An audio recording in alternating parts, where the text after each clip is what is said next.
Okay. Ready?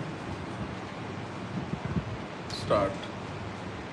During the last 66 years, the condition of poor and farmers has not changed.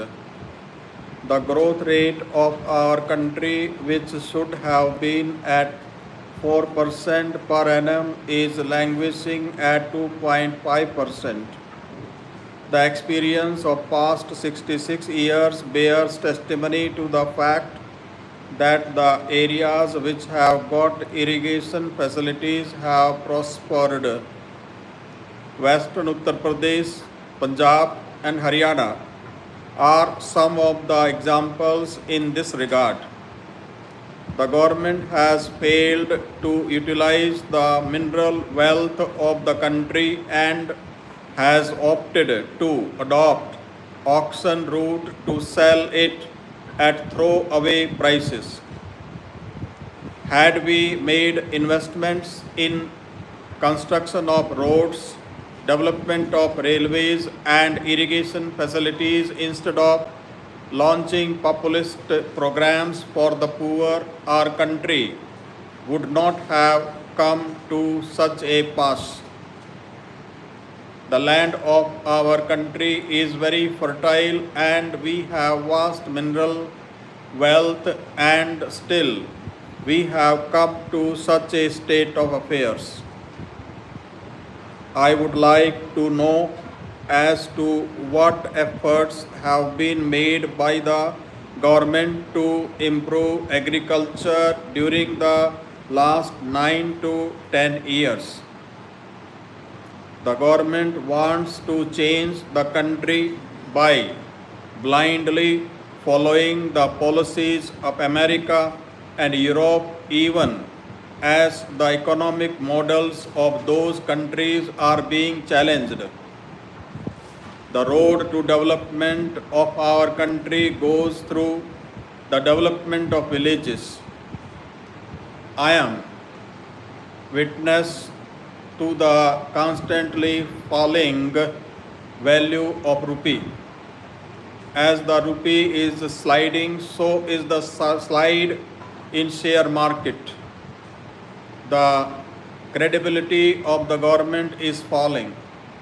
Therefore, no FDI is coming into the country, which means that the credibility of the government is so much down that nobody is prepared to come and invest in our country. I am not an economist, but I represent the common man and I speak from the point of view of the common man. The common man is not concerned about the balance of payment crisis. He is very much concerned about the increase in price of gold, which he intends to purchase for the wedding of his daughter. He is not concerned about the depleting foreign exchange reserves. He is concerned about the daily increase in petrol prices, which he has to spend as fuel on his motorcycle. He is very much worried as to how these things will be controlled. The government had increased the cap on FDI on certain sectors. All the policies of the government have only had the opposite impact and not the desired effect. The private investment has fallen for 10 consecutive quarters. Industrial production has declined. Consumer price inflation is still in double digits. In health sector, sanitation and education, there is no increase in public expenditure.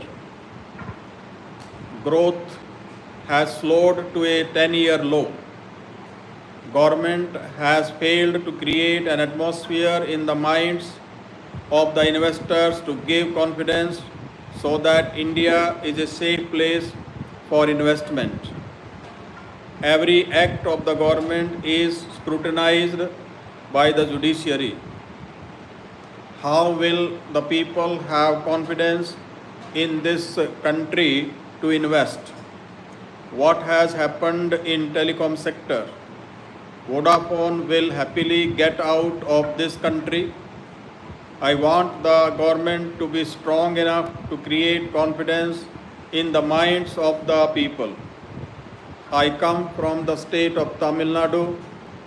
We had many infrastructure schemes wherein we had invested crores and crores of rupees. Government have not created an atmosphere wherein the investors will have the confidence to invest. The prices of all essential commodities have gone beyond the reach of the common people. The steady depreciation of the rupee is a symptom of the worsening situation of the economy. The balance of payment position has worsened with the rising import bill and the fall in exports. The fall in the value of the rupee cannot be attributed only to the external factors. It is a result of economic mismanagement by the government and the neoliberal policies being pursued. The economic difficulties had led to capital flows from abroad. This is a government that has prided itself in the past and claimed to represent the Aam Aadmi. Yet, it is the average citizen that is suffering the most from the current economic conditions. Today, vegetables cost almost 50% more than last year. The government says that the onion prices have crossed ₹70 per kg as a result of hoarding. It is possible that there is some hoarding. The price increases are applicable to vegetables across the board, and the rupee having crossed ₹65 to the dollar, the impact is going to be felt in the coming months. The amount of petroleum products that we import is itself going to have a huge impact because of the lower rupee, and it is going to impact inflation and impact the common man.